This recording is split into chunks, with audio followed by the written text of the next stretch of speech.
Hey everyone, welcome to Tilly Talks Tech, the podcast where we dive into all of the crazy things happening in the tech world right now as we speak. It's just getting better. I'm your host, Tilly, super happy to be here for another episode, and today we're talking about something crazy, because we're talking about an entire new breed of humans. You heard it, digital humans are here, and we're talking reshaping creativity, culture, identity, and what it even means to be human in the age of AI. My guest is Sara Giusto, the creative force behind some of the world's most famous digital humans, including Imma, the virtual icon herself. Trust me, you're not going to want to miss a second of this.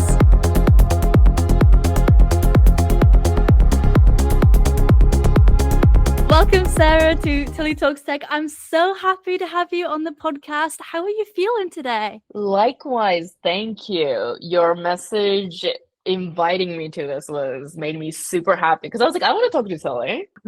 I want to talk to you. You create these digital influencers, right? Which is just like such an interesting term, which I feel like people either have a very positive reaction to or maybe quite the opposite. For the people who don't really get that concept and don't know what a digital influencer is, how would you explain that concept? When I say virtual humans, I think, it's actually always existed in a way. Like virtual humans, it's humans that are virtual. And that could mean literally like a Toy Story movie, could mean a Final Fantasy game. Like there's virtually made humans. Our virtual humans started around 2018. And that was when we were like, hey, why can't this virtual human have Instagram, have Twitter, have YouTube? And that was when it came out of the cinematic universe or even the game universe into, I would like to say, into our world, because I feel like social media is kind of like our real world in a sense that we're all kind of there expressing our, human lives. And then there's virtual characters there too, expressing their own lives. Humans, virtual influencers is definitely on the rise. And that's what I produce. You're like one of the ones up there producing like the most famous digital influencers. I went on looking at that and I was like, oh my God, this is so cool. So talk to us about Imma, because she is amazing. How did that come to life? Like start the idea to actually like making this digital influencer and bringing that to fruition? For people who don't know, if you, search her username, which is imma.gram from Instagram, you will see probably a pink-haired girl with a bob hair that's kind of living her life. She walks her dogs, she has fights with her brother, she goes like brand events, basically what Tilly posts. Right? And yeah, she started, actually our CEO, who is a film producer, was the one who really sculpted her. And then I did a lot of like global, expansions of this character. Our co-founder owned a CG company, and they specialized in creating realistic virtual humans. And then they created actually a singer who's no longer with us, but they recreated her into a virtual human format. And then when our CEO saw what, our co-founder's company was doing, he was like, hey, let's try creating a character on Instagram that could speak to the global world, but is still like a Japanese, like cultured virtual human. And that's kind of where Imma started. And that's the reason why she has kind of the pink hair bob look.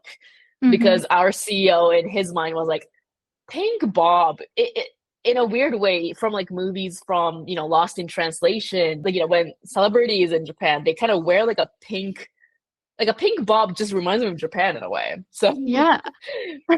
She has this perfectly cut pink bob.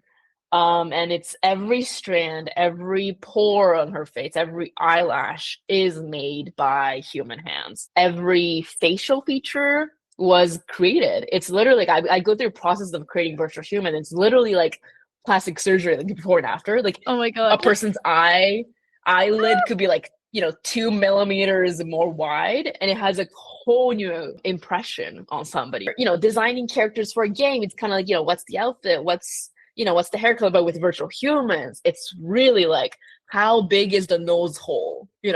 How many millimeters is it? yeah. How does the face move? Damn, that's crazy. It's really like intricate, isn't it? That's so cool. Me making my Mm. Sims on The Sims 4, just dragging the sliders. It's a bit deeper than that. It's definitely. Interesting. And when you first put her out, like the very first time, I imagine like you're kind of like trying to gauge what the reaction was going to be like. What were people's like initial reactions to her? And were you guys Mm. expecting her to like literally blow up as much as she truly has? The CEO didn't, because at the time of her creation, he literally didn't even make a company. And he Hmm. was like kind of on the side, was experimenting with like CGI characters. So he posted like, I think like 3 posts on X. These were very like close up, realistic photos of Ima, like Hmm. very early stages. He kind of just left it alone for like 3 weeks because he posted, he was like, whatever, you know, Yeah. I'll do my other job. Yeah. And then he's like, oh, what happened to that account? He goes back, and then there's thousands of retweets and replies. And he's like, whoa, whoa, whoa, what's going on? Everybody was reposting because they could not believe this was CGI. And like he would like write a caption and he would put hashtag, I think I'm CGI.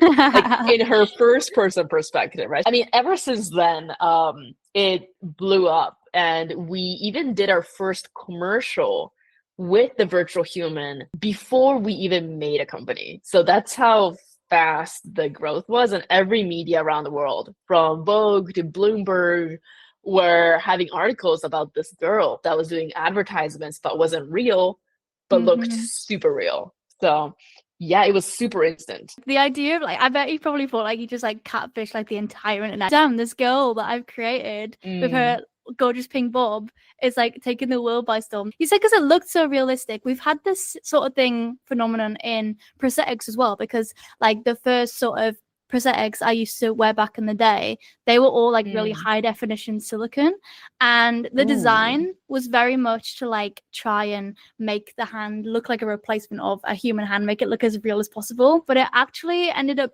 feeling like quite uncanny because they'd look so real, but like moved so Mm. robotically. I don't know if Ema has this problem, Interesting. but did you ever Mm. have some sort of like uncanny valley phenomenon that you had to like tackle, or do you embrace that? It's it's actually sometimes a disadvantage, as you described, because Hmm. for example, we did one of our biggest campaigns last year, which was with Coach.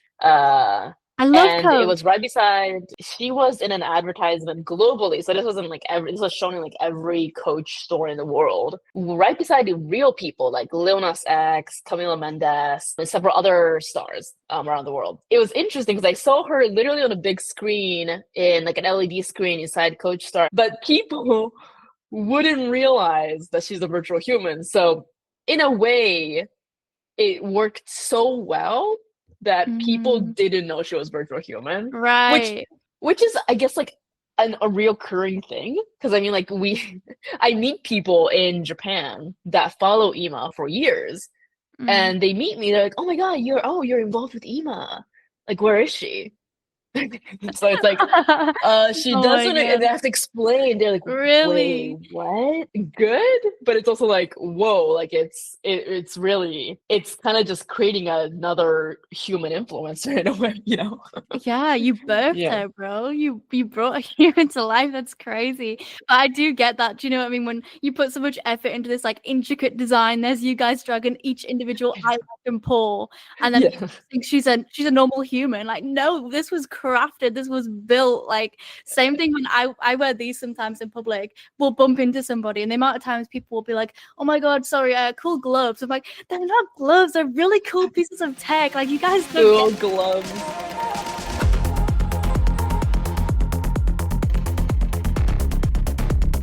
Like you said, you bump into people in Japan who've been following Ima for years. Like, she has got bare fans. She's got so many fans. Why do you think people can connect to Ima, even knowing that she is fake? What do you think is like the psychology Right. behind that? When I first fell in love with Ima, I think everyone has different reasons. I mean, one is same with, I guess, real human influencers, which is they're they speak about what they think, they have opinions, Mm, and they live their life, which is in some ways relative to your own, and you can kind of reflect. It's kind of having an online friend in a way. And Mm. Imma, to me, does that because she's actually, as I said, she's handcrafted, and everything she does is decided by our creative team. There's personal stories that's embedded into it, and I actually try to tell my personal life stories through Imma. Like, for Oh, example, like actually doing like social cause that I care about and having a real difference in the world, like, women's issues and, domestic violence issues. These are something that I actually care about, where Imma went to Cambodia to talk about domestic violence issues in Cambodia. She literally visited like a NPO group where they taught women skills to be mm. financially independent so they can get away from their abusers, right? So these are like Yeah, real topics that yeah, instead of me putting it on my Instagram, it's like this girl, this Imma girl, has so much influence because of technology, because of the stories she tells.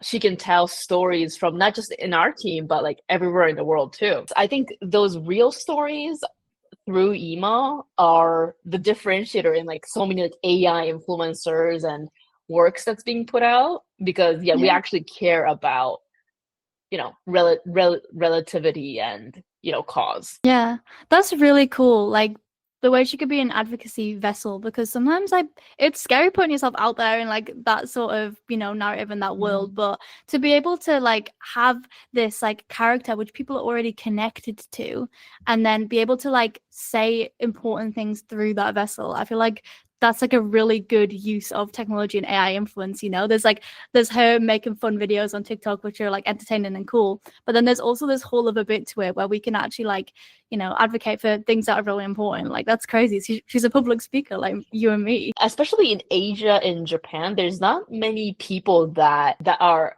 actively saying their opinions Mm, on the internet. It's just different culture. yeah. Especially in Japan, I think especially women, they're shy to speak out on the internet. And I think, using Imma, as you said, as a vessel to do that is super powerful, especially with our team being mostly women.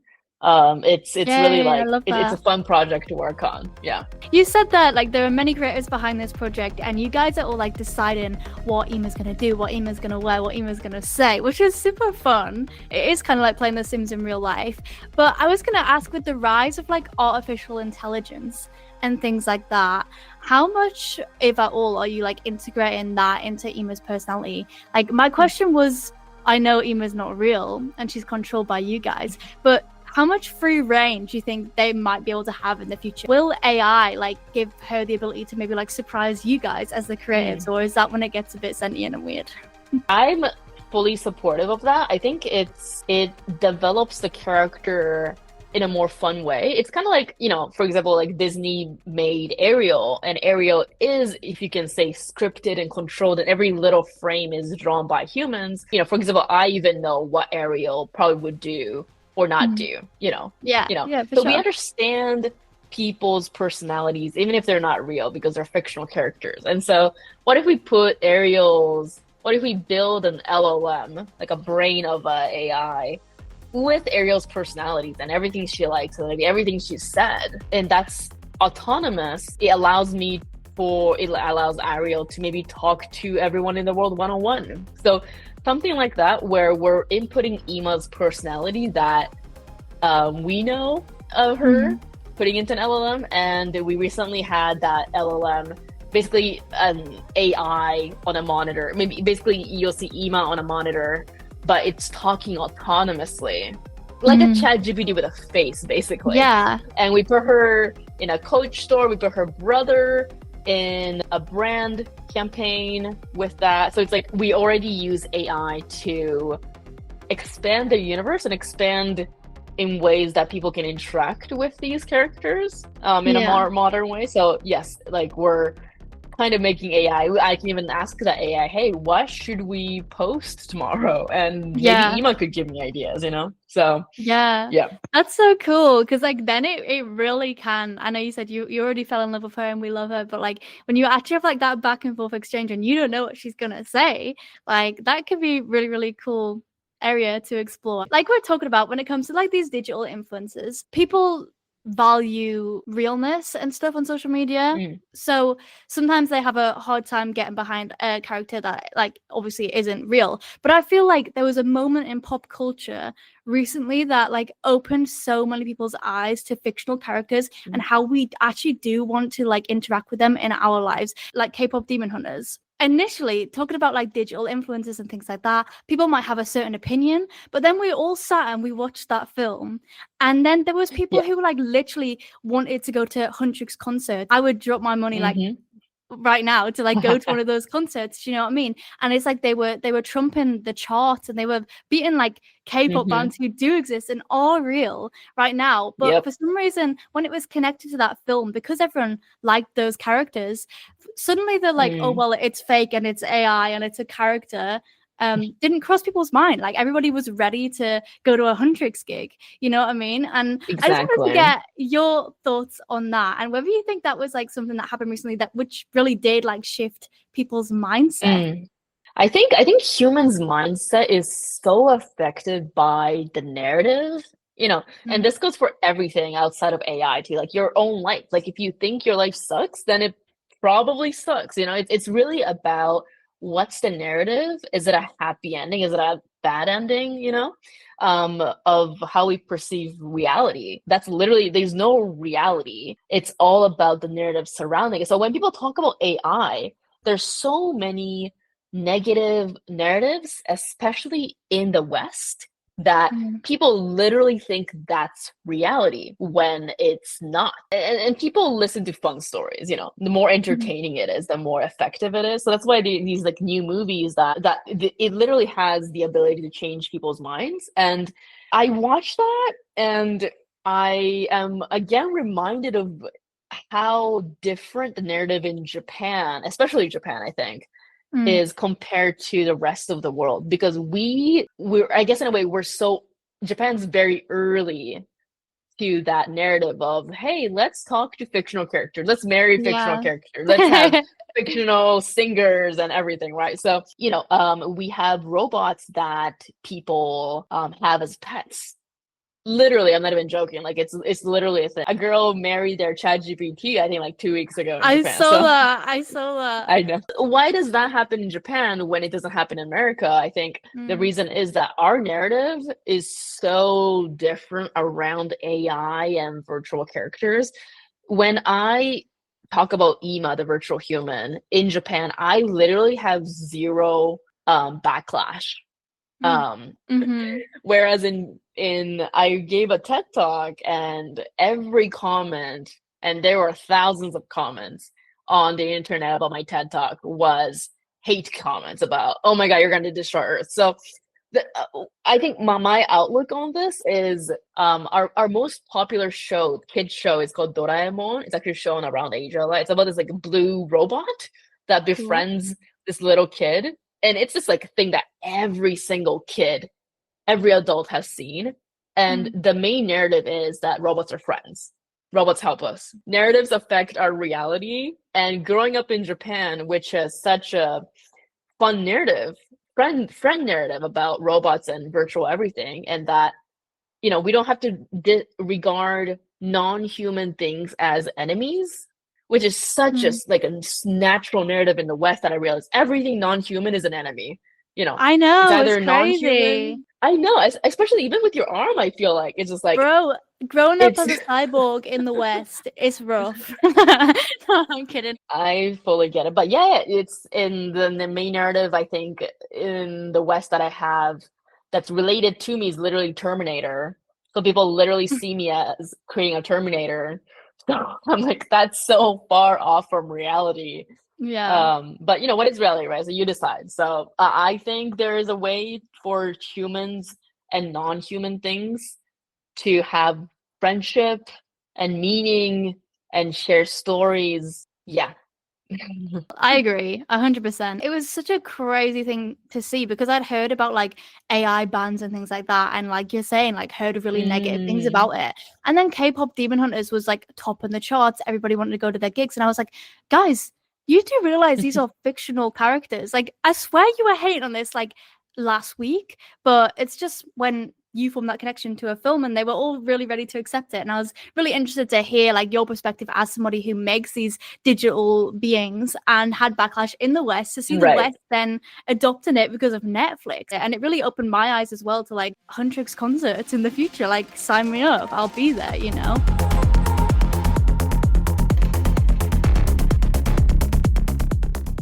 Maybe people do have some ground when it comes to like AI influences. This doesn't go for Imma. I freaking love Imma, and I think what I love about Imma is that she really does feel like it's like creative expression, you know. She's really fun, she's quirky, she's representative of like the Japanese culture and things like that.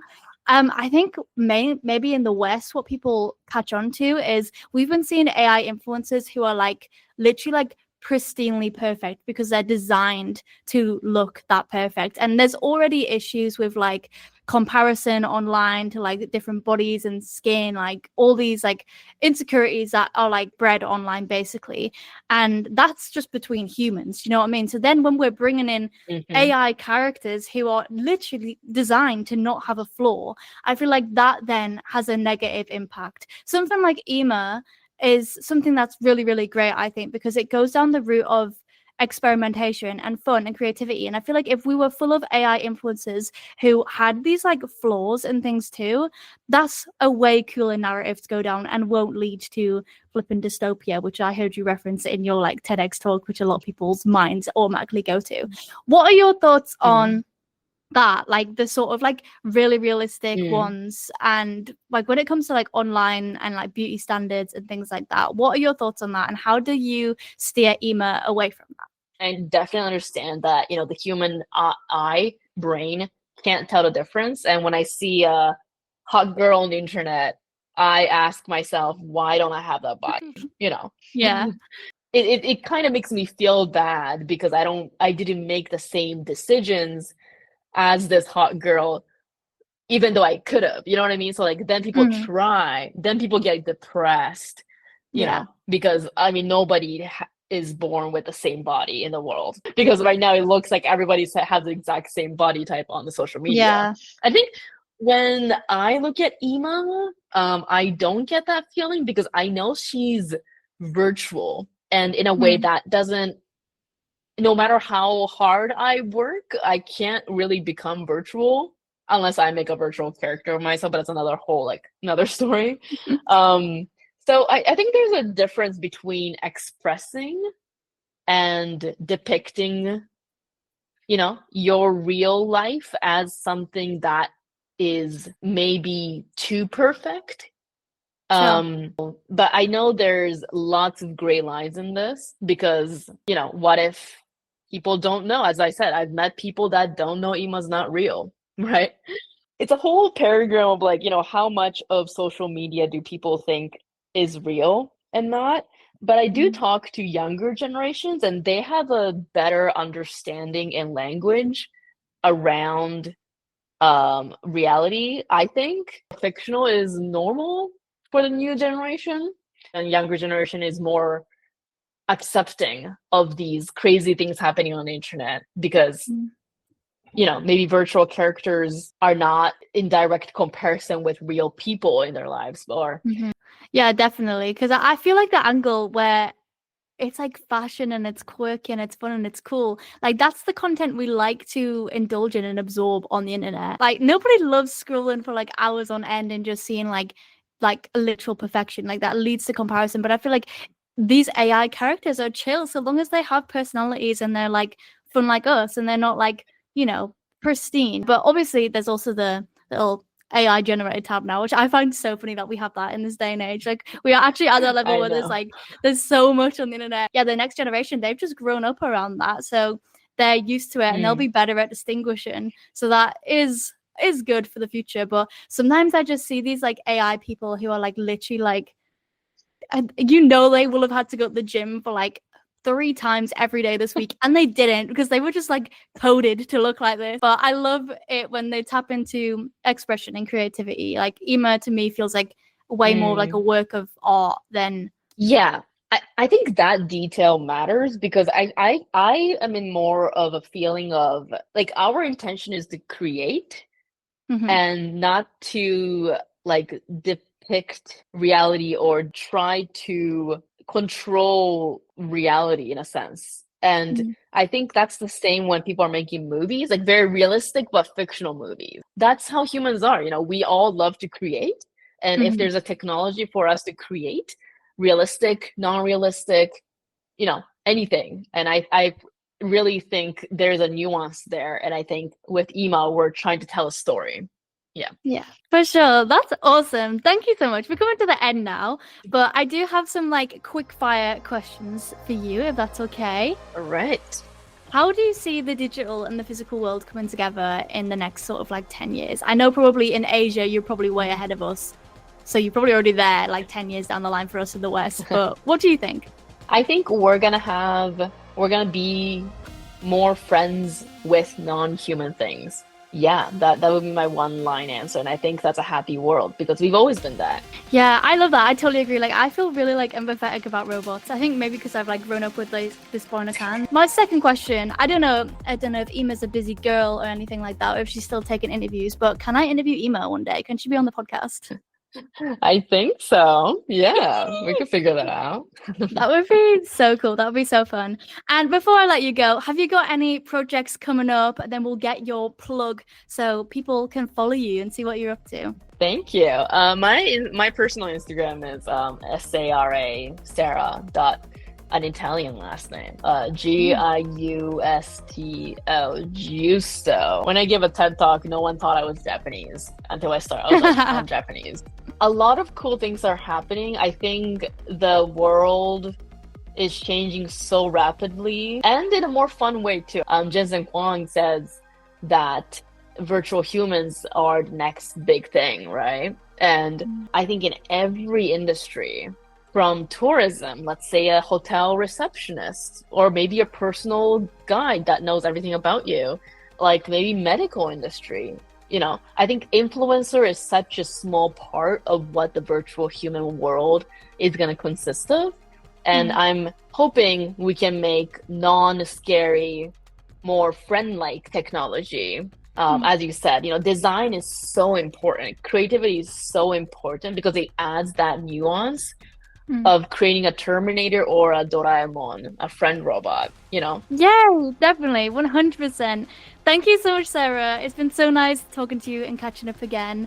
Yeah, I hope everybody goes your way and follows Imma, follows you on your socials too. And I can't wait to see what you do next. Thanks, Billy. Bye.